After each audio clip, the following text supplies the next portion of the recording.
Vamos então nos entregar na mão de Jesus, agradecendo a Ele por este momento que Ele nos proporciona, né?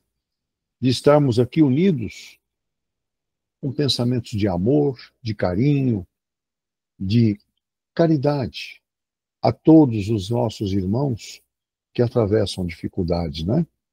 Vamos então agradecer a Ele, orar e meditar com Jesus por alguns minutinhos.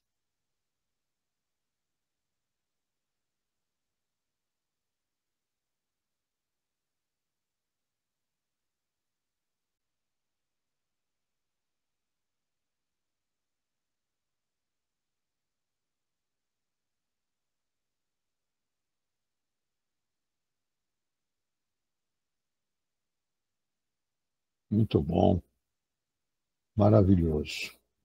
Vamos também elevar os nossos pensamentos em amor e carinho a essa equipe maravilhosa do Dr. Adolfo Bezerra de Menezes.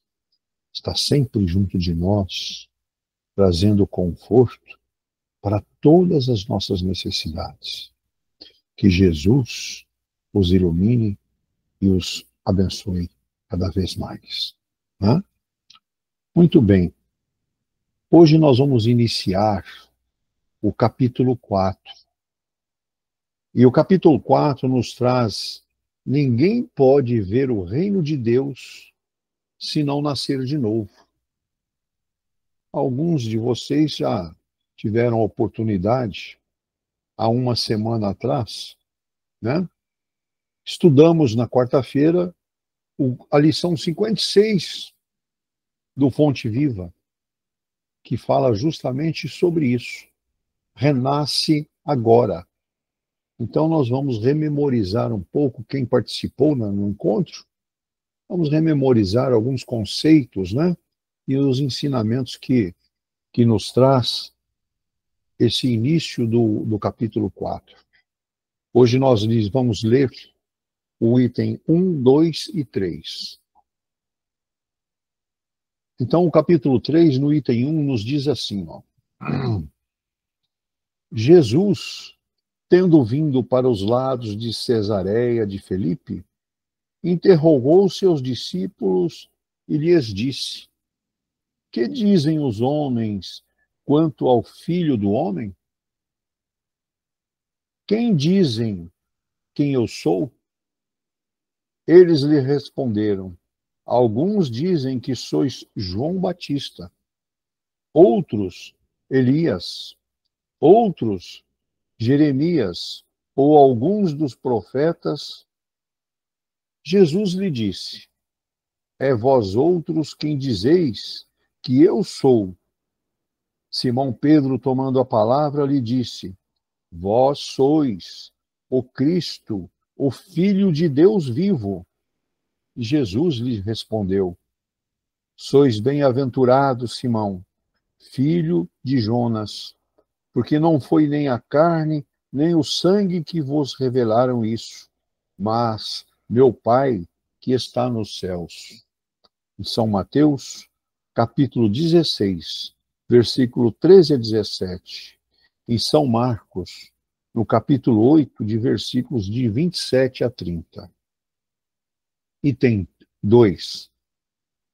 Entretanto, Herodes, o tetrarca, ouvindo falar de tudo o que Jesus fazia, seu espírito estava em suspenso, porque uns diziam que João ressuscitara entre os mortos, outros que Elias apareceu, e outros que um dos antigos profetas ressuscitara.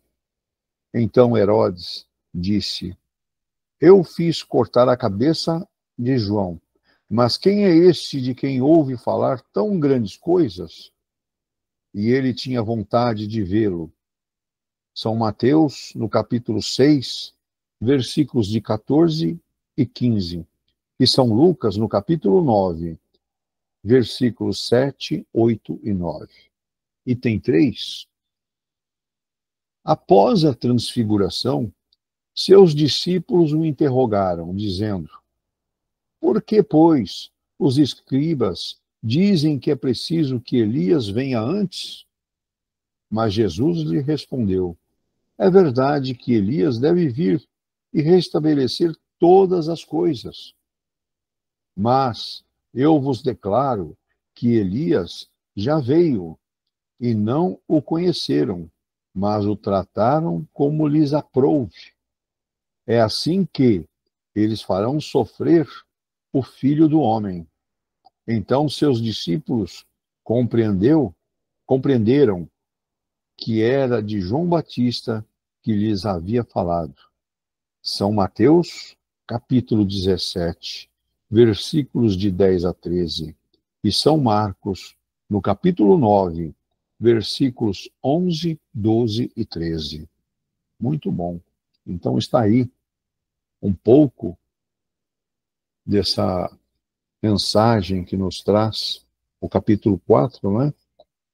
Sobre esse título: ninguém pode ver o reino de Deus se não nascer de novo. Mas o Davidson nos trará mais sobre o assunto. Davidson, você tem a palavra. Okay. Uma ótima noite a todos. Vamos lá, então. Olha, Jesus estava interrogando os seus discípulos, interrogando, questionando, dizendo: quem, olha, quem, não é o quê? Quem dizem os homens que é o Filho do Homem? E eles responderam. Uns dizem que é João Batista, lembra João Batista, primo de Jesus, mas outros que é Elias, e outros que é Jeremias ou algum dos profetas. Foi essa a fala dos discípulos que estavam ali. Bom, vamos refletir um pouco. Se Jesus foi batizado com cerca de 30 anos, então João Batista tinha aproximadamente 30 anos, só para relembrar, 30 anos e 6 meses quando batizou Jesus. João Batista provavelmente, segundo os teólogos, foi decapitado com uma idade aí por volta de 31 a 32 anos de idade, pouco tempo depois de batizar Jesus. Cerca de um ano, um pouco mais após o início do ministério de Jesus Cristo. Portanto, João nasceu cerca de 6 meses antes de Jesus. Jesus iniciou o seu ministério, a disseminação do cristianismo, podemos dizer assim, com aproximadamente 30 anos. João foi preso e depois morto logo no início da atuação de Jesus, do ministério de Jesus. Portanto, João morreu ali muito próximo. João morreu como mártir, um mártir da verdade. Não por crime, olha que interessante, mas por defender a moral e confrontar o pecado dos poderosos. Olha que interessante. Olha aqui. São verdadeiros heróis. Olha a coragem. Não por crime, mas por defender a moral e confrontar o pecado dos poderosos. Sua morte marca aí o início, já estava previsto, isso é profético, ligado ao anúncio do reino de Deus. Na Bíblia, nós temos ali, com o maior respeito, 2 Joãos no plural. Tem lá o João Batista e o João Evangelista. O João Evangelista foi o João Apóstolo, o que morreu mais velho, que escreveu o Apocalipse, que nós estamos relendo constantemente. João Batista, o primo, era um pregador no deserto, olha bem, hein? Um pregador no deserto. Dá para perceber o esforço dessa moçada? Com o maior respeito, eu estou usando o termo moçada aqui, no termo popular. E ele, lembra, ele batizou Jesus no Rio Jordão. Ele preparou o caminho para a chegada de Jesus. Tudo muito bem planejado. Ele ensinou a fé e, o mais importante, o arrependimento. Olha só, você imagina, olha, ele ensinou a fé e o arrependimento. Fantástico, né? Fantástico, João Batista. João Batista, conforme eu já comentei, era primo de Jesus. E segundo o Evangelho, está lá em Lucas, lembra da Isabel, a mãe de João Batista, era prima da Maria, mãe de Jesus. Lembrando que Maria foi a única missionária que veio de Capela. A única que veio missionária de Capela. Os demais que vieram de Capela vieram exilados, inclusive os nossos grandes mestres que estão aí no meio, na área espírita. Foram exilados e, graças a Deus, todos eles cumpriram muito bem a promessa aqui no exílio. Bom, é sempre bom lembrar que Maria, portanto, é muito importante orações para a Virgem Santíssima. É missionária, ela está presente, ela acompanha todo o projeto na Terra, ela acompanha de perto. Agora, João Evangelista, também conhecido como João Apóstolo, tudo bem? Então, João Batista, primo de Jesus. João Evangelista, o apóstolo. Foi um dos 12 apóstolos de Jesus. Ele escreveu lá o Evangelho de João e ele destaca nesse Evangelho a natureza divina de Jesus. Olha que interessante.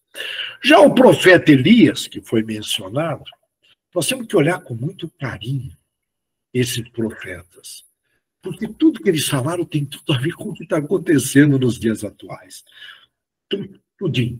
Olha, o Elias viveu, nós estamos falando de João Batista, estava ali no período de Jesus, mas o profeta Elias viveu no século IX antes de Cristo.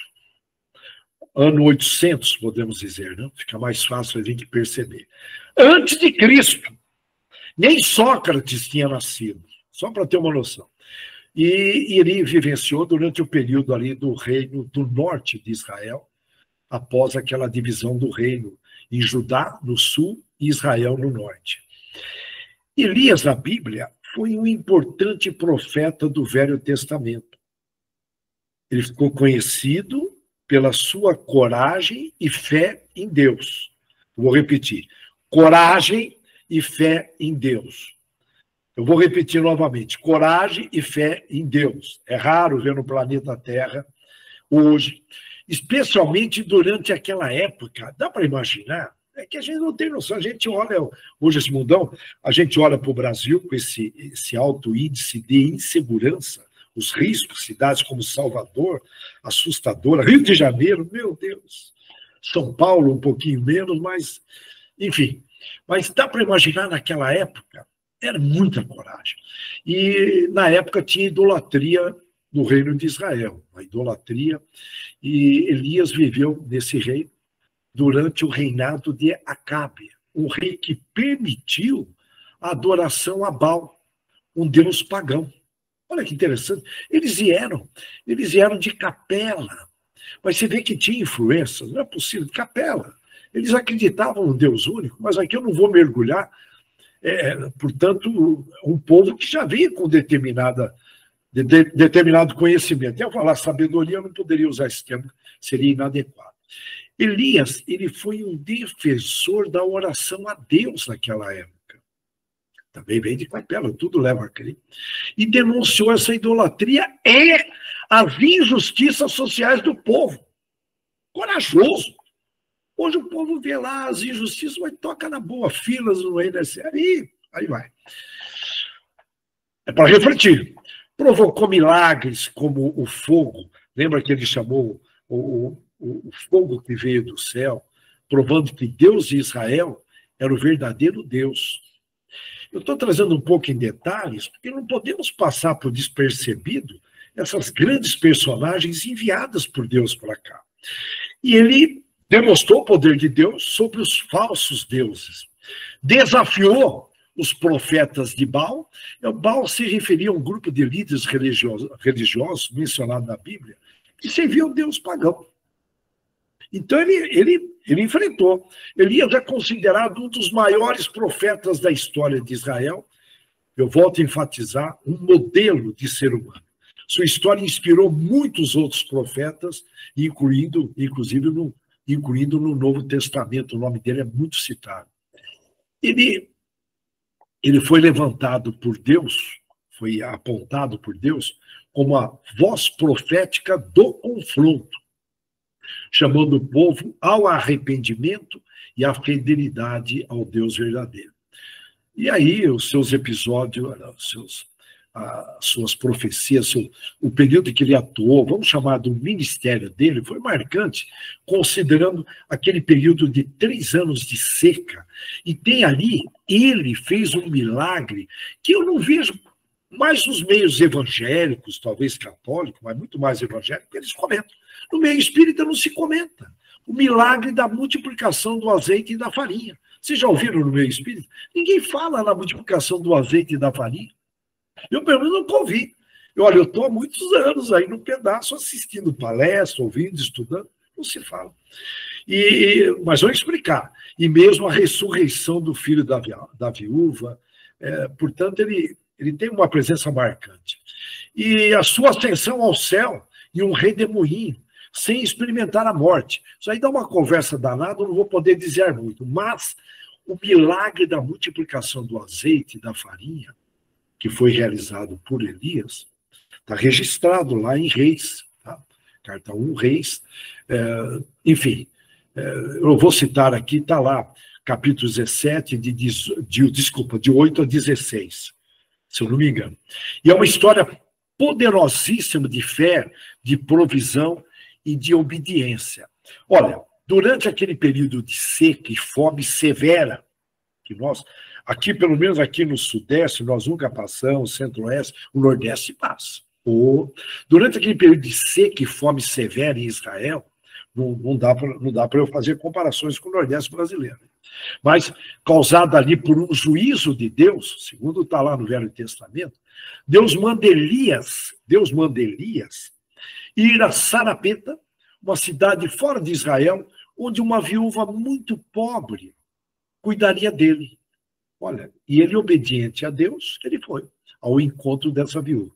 E ao encontrá-la, Elias pede água e um pedaço de pão, e ela responde que tem apenas um punhado de farinha e um pouco de azeite, o suficiente para ela fazer o último pão para ela e seu filho, antes de morrerem de fome. Nós não temos noção. A China passou por um período, eu vi uma fotografia na China, durante aí um período, pelo amor de Deus, não dá nem para comentar a foto que eu vi. É só vocês buscarem no Google o que foi a fome na China. Nós passamos períodos aqui mesmo, num período já, no período pós-cristianismo, né? Início na era cristã, podemos chamar assim. Você imagina, olha, nós só temos suficiente para fazer o último pão para mim, a senhora viúva falando, e para o meu filho, antes de morrer de fome. E Elias então diz, não temas. Olha que forte, hein? Não temas. Vai e faz como dissesse, mas primeiro faze dele para mim um bolo pequeno e traz. Depois farás para você e para o teu filho. Porque assim diz o Senhor. Ele estava seguindo ali, portanto, ele tinha glândula pineal, podemos usar aí aberta, era um médium. E ele comentou, a farinha da panela não se acabará. E o azeite, o termo que ele usou, da botija, não faltará, até o dia que o Senhor fizer chover sobre a terra. Portanto, olha o milagre, até o dia que fizer chover sobre a terra. E a viúva obedece. Aí que entra a fé. Eu vou falar algo para nós todos aqui, inclusive para mim. Quem não tem fé, sofre. Se tem alguém sofrendo é porque não tem fé. Desculpa eu colocar, eu tenho meus sofrimentos, lógico. Mas geralmente, quando eu estou sofrendo, eu falo, eu não estou tendo fé nesse momento. Porque quem tem fé não sofre. Não sofre. Bom, mas vamos lá. Olha, a viúva obedeceu, mesmo com aqueles recursos escassos, e o milagre acontece. A farinha da panela não se acabou, o azeite da botija não faltou, segundo a palavra do Senhor. Isso está em Reis. Lições práticas do milagre. A confiança em Deus, mesmo na escassez. Na abundância, é fácil a gente falar, eu confio em Deus. Portanto, é na escassez que a gente vê a fé. A viúva confiou, mesmo tendo muito pouco. Quando a gente estuda, analisa essa época, eu fico olhando e falo, meu Deus, nós temos tantos excessos, nós não temos o mínimo do direito de reclamar qualquer coisa de ordem material, perto dessa época. E dá para tirar aí a generosidade Imagine, diante da necessidade, ela compartilhou antes de garantir para o seu filho. Um ato de fé radical. É muito comum em palestras religiosas, a pessoa fala, olha, está lá no avião, você e a tua criança, teu filhinho, tudo bem? E, de repente, altera a pressão no avião. É recomendável lá você pôr primeiro a máscara em você, depois na criança. E essa é a recomendação, muitas vezes em palestra, ó, cuida primeiro de você para depois cuidar do outro. Nesse caso aqui é diferente. O que Elias está dizendo para ela, só para fazer uma analogia. Por favor, no avião, cuida primeiro da criança, senão vai ter problema. É um outro papo, hein? Mas você pode também pedir, enfim. Mas aí não vamos entrar nessa área, só estou aqui fazendo uma analogia. Mas, em resumo, ela pega e manda para Elias. Elias era conhecido na época. E ela compartilhou antes, e aí, com isso, uma fé radical. O milagre veio após essa decisão de obedecer a palavra que foi dita por Elias, mas era a palavra de Deus. Isso é chamado de... essa experiência que Elias passou e essa viúva é chamada de provisão contínua. O seu Paiva, quando muito chegar, seu Paiva vai faltar, ele falou, fica tranquilo que no último dia virá. E vinha. E vinha.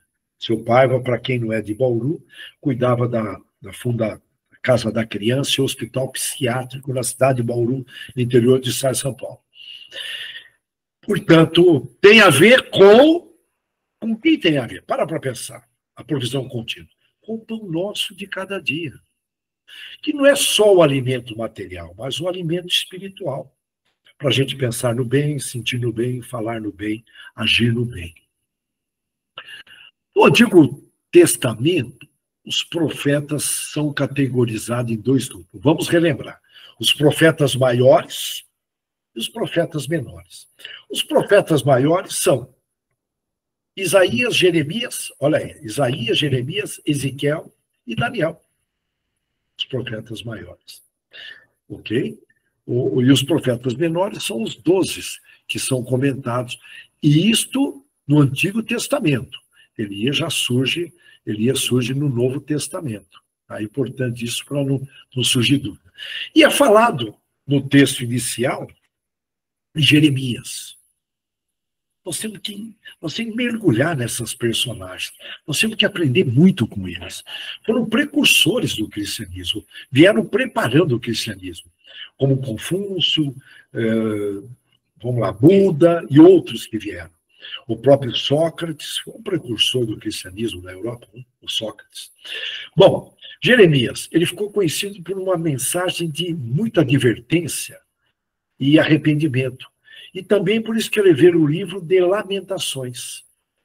Vamos falar um pouquinho mais de Jeremias. Ele foi uma das figuras mais importantes do Antigo Testamento, na época de Moisés. Ele é conhecido como o profeta chorão por causa de sua profunda tristeza diante do pecado do povo e a destruição de Jerusalém. Ele sentia na pele, profeta chorão, Jeremias. O período que o ministério, podemos chamar de ministério dele, foi portanto, ali de 626 a.C. até 586 a.C.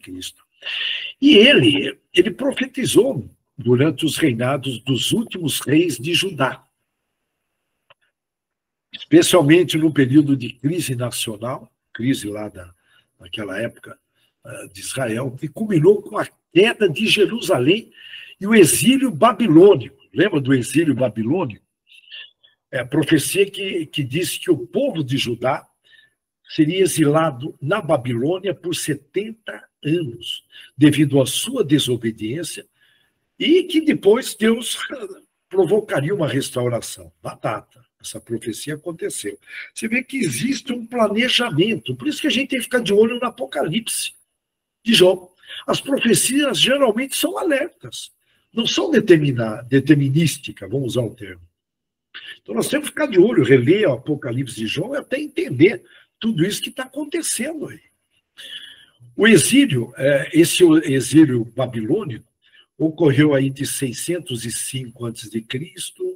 a mais ou menos esse período 538 aproximadamente. E o reino de Judá, portanto, lembra o reino do sul de Israel, você vê que é uma região problemática até hoje, né? Com capital ali em Jerusalém, foi conquistado pelo Império Babilônico. Imagina o rei Nabucodonosor.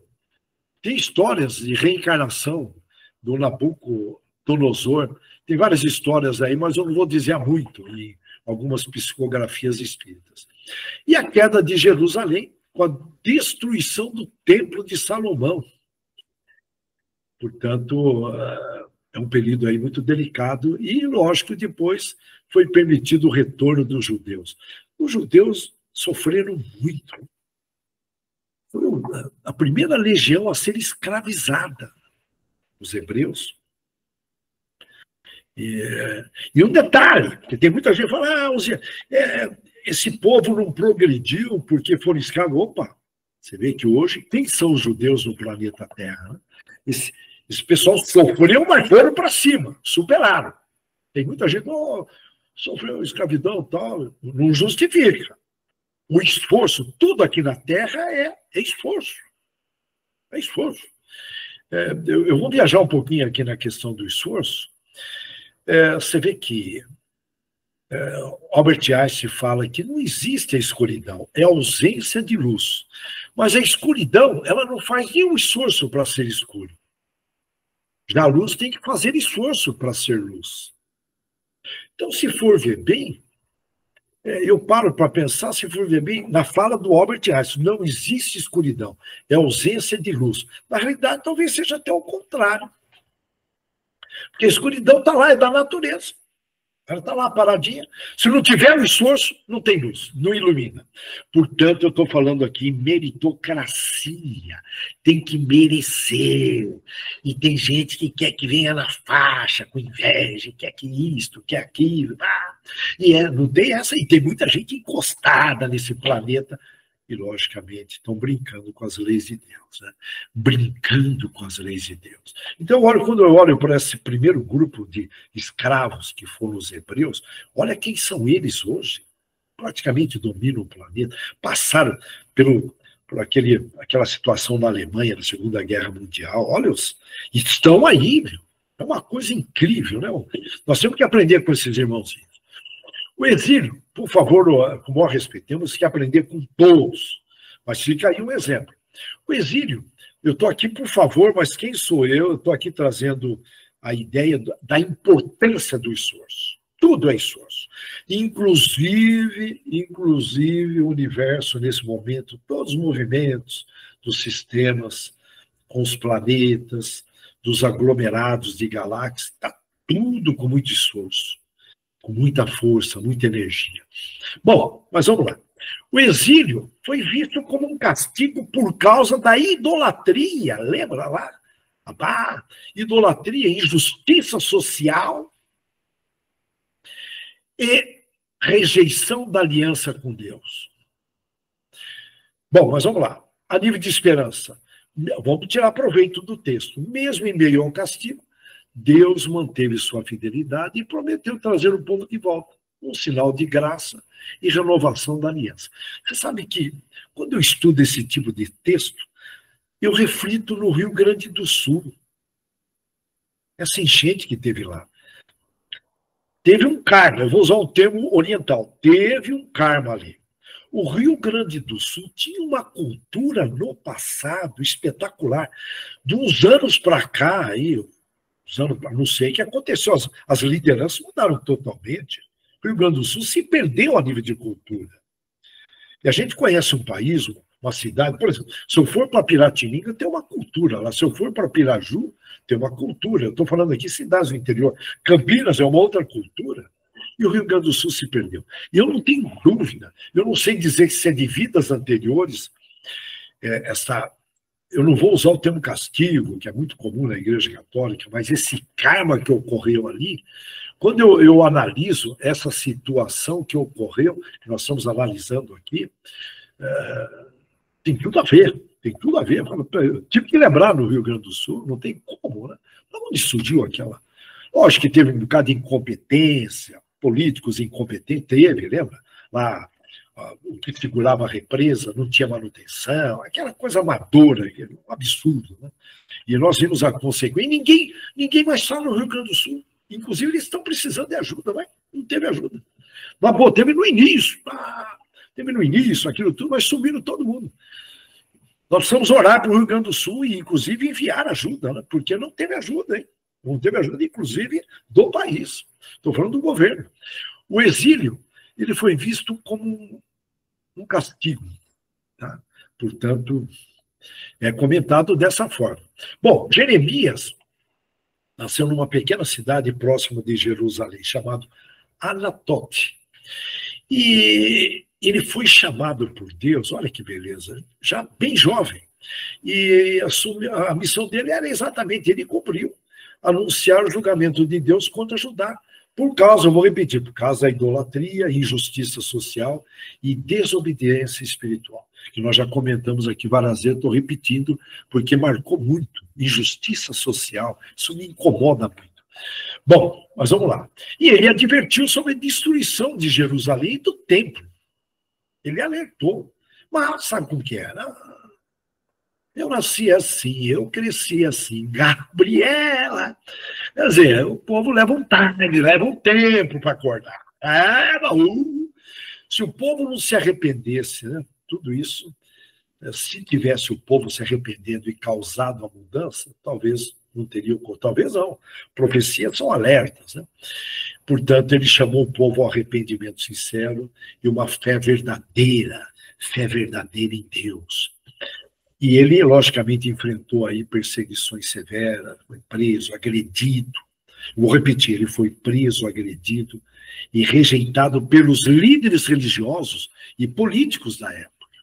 Fazer o bem não é fácil. Se a vida está fácil aí para alguém, está aí na boa, desconfia. Possivelmente você não está fazendo bem. Olha, não estou dizendo, por favor, não estou dizendo que seja isso, mas possivelmente está esperando que você faça algo a mais. Tem que fazer algo a mais. Está lá saudável, com todos os recursos. Interior de Estado de São Paulo, um dos melhores lugares, mais seguros do Brasil. Então, mas vamos lá. Olha, fidelidade a Deus, mesmo quando as mensagens balançam com a gente, né? Portanto, aí nós devemos muito a Jeremias trazer essa experiência maravilhosa. E ele é citado no Novo Testamento como um precursor do Evangelho. Eu vou repetir, eu admiro demais o planejamento.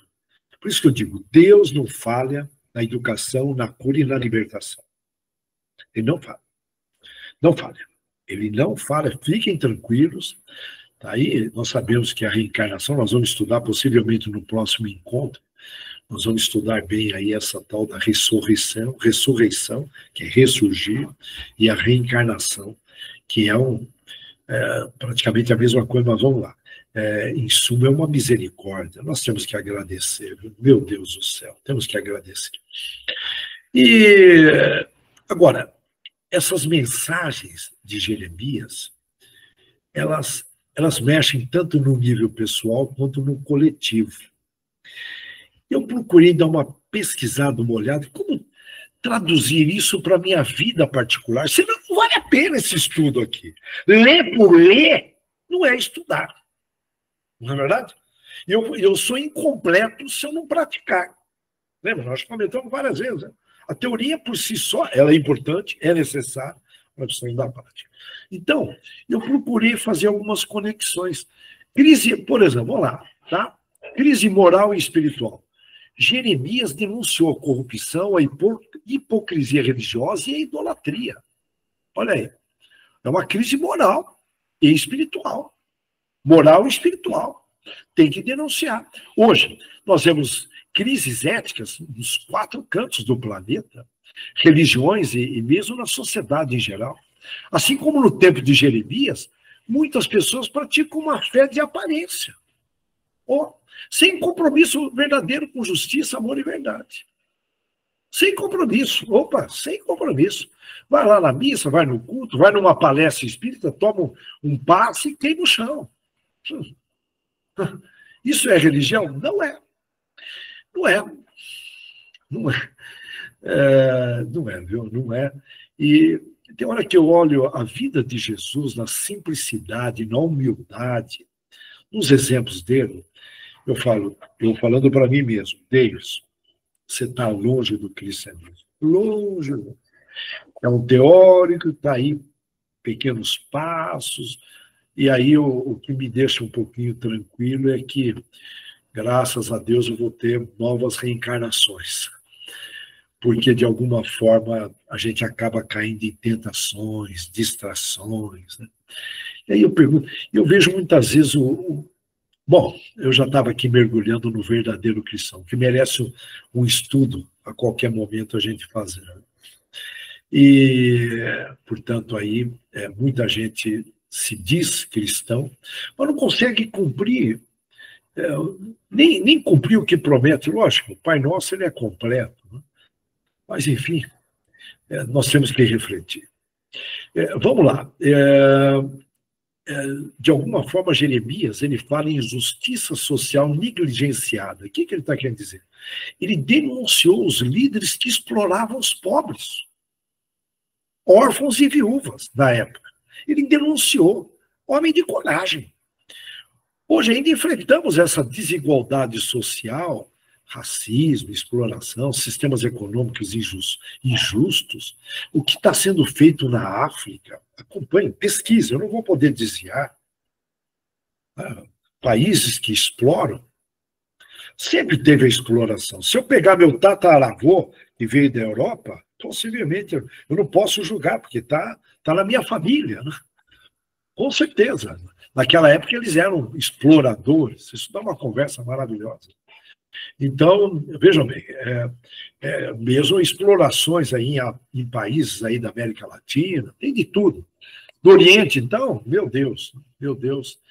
E o Jeremias, naquela época, hein, nós estamos falando bem antes de Cristo, hein? Você vê que mudou a paisagem, as vestimentas, pós-graduado, estudado, professor não sei do quê, mas enfim. Eu não estou, por favor, não estou julgando a pessoa, mas as ações a gente tem que analisar. Senão a gente perde essa oportunidade. Afinal de contas, nós estamos aqui para aprender, se curar e se libertar. E Jeremias, portanto, nos lembra dessa fé verdadeira, que exige a prática da justiça. E mesmo aí hoje, falsas esperanças, falsas notícias espirituais. E Jeremias enfrentou falsos profetas que prometiam paz, quando Deus anunciava juízo. Imagine. Hoje há líderes que pregam apenas prosperidade e otimismo. Prosperidade, tem religiões de prosperidade, sem confrontar os pecados da pessoa ou chamá-las à responsabilidade cristã. Portanto, Jeremias contribuiu muito. Vale a pena mergulhar, dá uma vontade de ficar estudando isso o tempo todo. Uma pena no bom sentido. Nós temos que trabalhar também, né? Dá vontade de ficar só estudando. E, portanto, o que Jeremias traz é um convite a buscar o discernimento espiritual. Tudo bem? Portanto, essa cura superficial do povo, dizendo paz, quando não há paz. Né? A dor de quem é fiel no mundo corrompido. Então, ele batia muito nessa tecla. Né?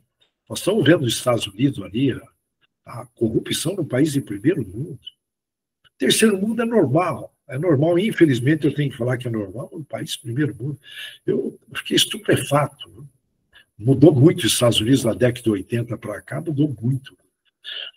Portanto, ele foi rejeitado e perseguido. Por quê?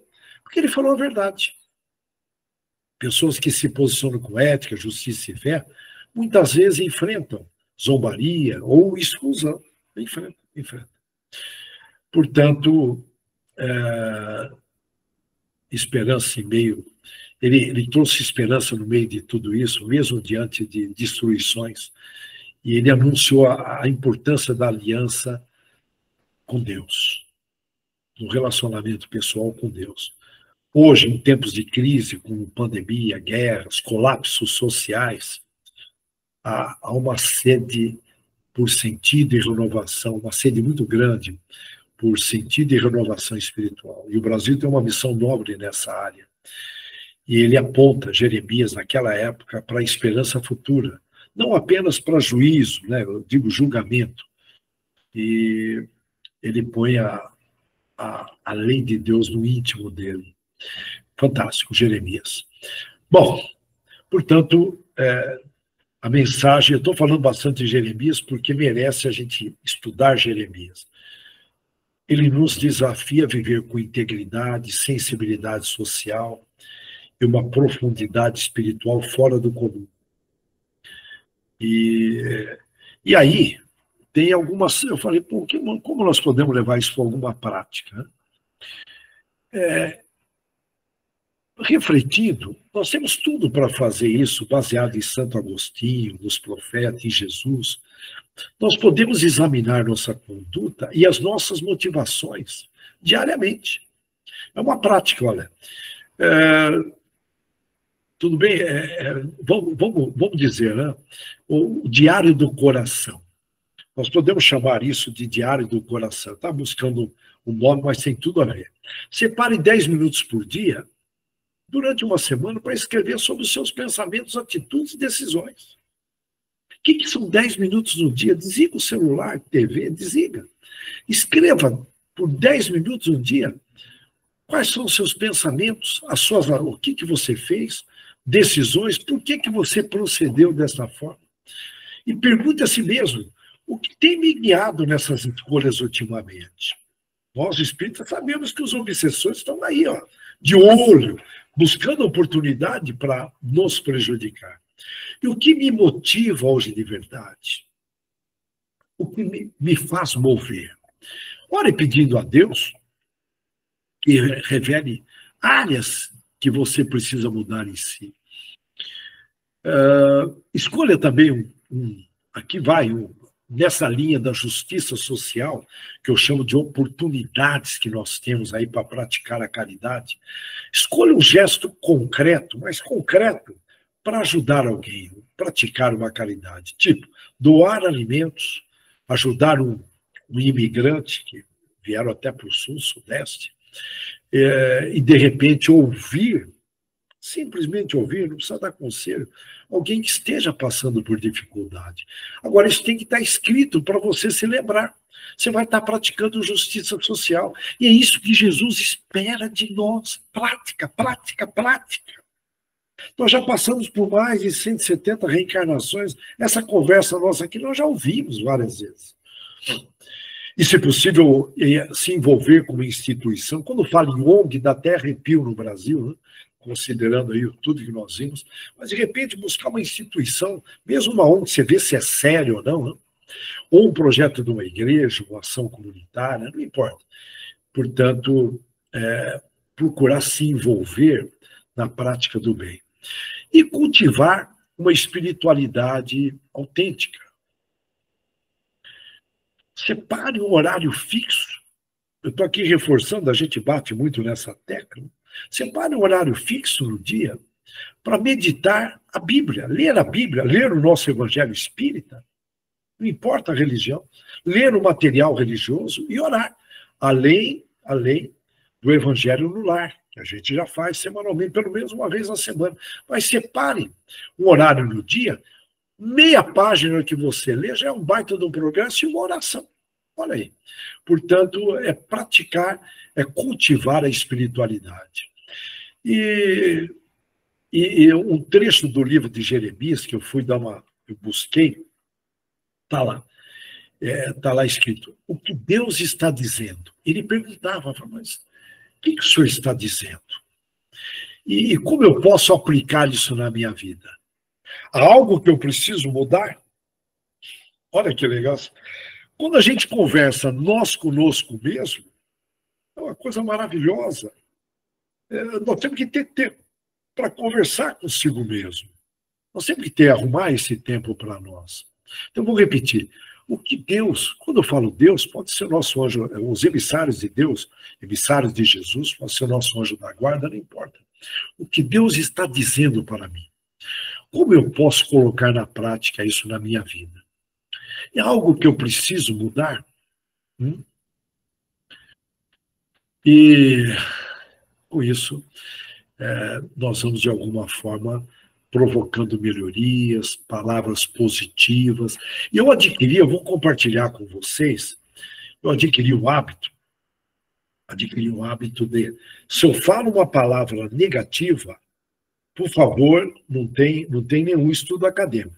Eu tenho que repor para compensar 3, 4 palavras positivas. O ideal é não falar nada do negativo, eliminar essas plantações que são sementes, que a gente vai plantando no solo fértil chamado mente.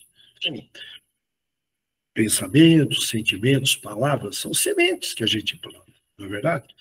Portanto, é um hábito que eu adotei e eu percebo que, de alguma forma, melhora a minha percepção e eu atraio positividade ao meu redor. Portanto, fica aqui algumas sugestões práticas. Nós deveremos dar, na semana que vem, continuidade a esses itens. Nós ficamos somente no item 1. Semana que vem nós vamos trabalhar o item 2 e depois o 3, estudar com profundidade. Mas fica essa sugestão desses amigos, desses emissários de Jesus, que vieram há tanto tempo atrás falando dicas praticáveis nos dias atuais. Nós só temos que admirar esse pessoal. Nós temos que admirar, não é verdade? Esses profetas verdadeiros, não falsos profetas. Bom, eu desejo a todos uma semana cheia de práticas, considerando a fala do Allan Kardec, fora da caridade não há salvação. Que assim seja, que Deus abençoe a todos. Muito bem, é o que você disse, né? Precisamos estudar e praticar, né? Importantíssimo que a gente pratique os ensinamentos aprendidos. Muito bem, vamos então fazer as nossas vibrações da noite, agradecendo a Jesus por esta oportunidade de podermos orar, meditar, estudar um pouco o seu Evangelho, né? Esta noite, amparados por esta equipe maravilhosa do Dr. Adolfo Bezerra de Menezes, com a presença de seus médicos auxiliares, Dr. Deolindo, com certeza também presente junto de nós, nos amparando, trazendo conforto para todas as nossas necessidades. Que a luz divina ilumine nossos caminhos, não é? E assim, Pai, te pedimos também a todos os irmãos com os nomes grafados no nosso grupo de cura, grupo de estudos, pedimos também, Jesus, ilumine e abençoe os moradores de rua, os que estão em UTIs de hospitais, em hospitais, amparados e precisam da sua compaixão, do seu amor, do seu carinho, para que sejam todos fortalecidos. Pedimos também, Pai, abençoe e ilumine a todos lá na região da Ucrânia, Croácia, onde tem essa movimentação violenta, né? Que os dirigentes possam enxergar que não é o caminho, a força, a guerra, não é a solução. Que eles enxerguem este momento e possam se entender, encontrar um caminho de paz, de amor e fraternidade entre todos. Que esta luz ilumine a todos e possa abençoar todos estes nossos irmãos. E assim, Jesus, agradecidos por tudo que nos proporcionou na noite, vamos fazer a prece de Cáritas. Prece que tem tanta força nas palavras que nos traz, que nos fortalece com as mensagens que estão ali contidas. Vamos então refletir, orar e acompanhar com grande atenção essa prece maravilhosa, prece de Caritas, que hoje será feita pelo Pedro Gilberto. Gilberto, você tem a palavra, por favor. Prece de Caritas. Deus, nosso Pai, que sois todo poder e bondade, dai força àqueles que passam pela provação, dai luz àqueles que procuram a verdade e ponde no coração do homem a compaixão e a caridade. Deus, dai ao viajante a estrela guia, ao aflito a consolação, ao doente o repouso. Pai, dai ao culpado o arrependimento, ao espírito a verdade, à criança o guia, ao órfão o pai. Que vossa bondade se estenda sobre tudo o que criastes. Piedade, Senhor, para aquele que não vos conhecem e esperança para aqueles que sofrem. Que a vossa bondade permita aos espíritos consoladores derramarem por toda a parte a paz, a esperança e a fé. Deus, um raio, uma faísca do vosso divino amor pode abrasar a terra. Deixai-nos beber na fonte dessa bondade fecunda e infinita, e todas as lágrimas secarão, todas as dores acalmar-se-ão. Um só coração, um só espírito subirá até vós, como um grito de reconhecimento e de amor. Como Moisés sobre a montanha, nós vos esperamos com braços abertos. Ó bondade, ó poder, ó beleza, ó perfeição, queremos de alguma sorte merecer vossa misericórdia.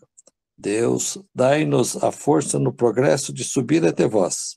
Dai-nos a caridade pura, dai-nos a fé e a razão, dai-nos a simplicidade que fará de nossas almas o espelho onde refletirá um dia a vossa santíssima imagem.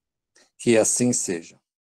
Que possamos receber essas energias que geram sobre todos nós agora neste momento, agraciadas por Jesus, né?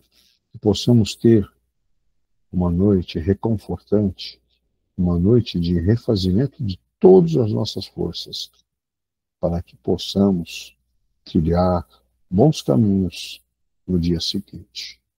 Que Jesus nos ilumine e nos abençoe. Uma boa noite a todos, que assim seja.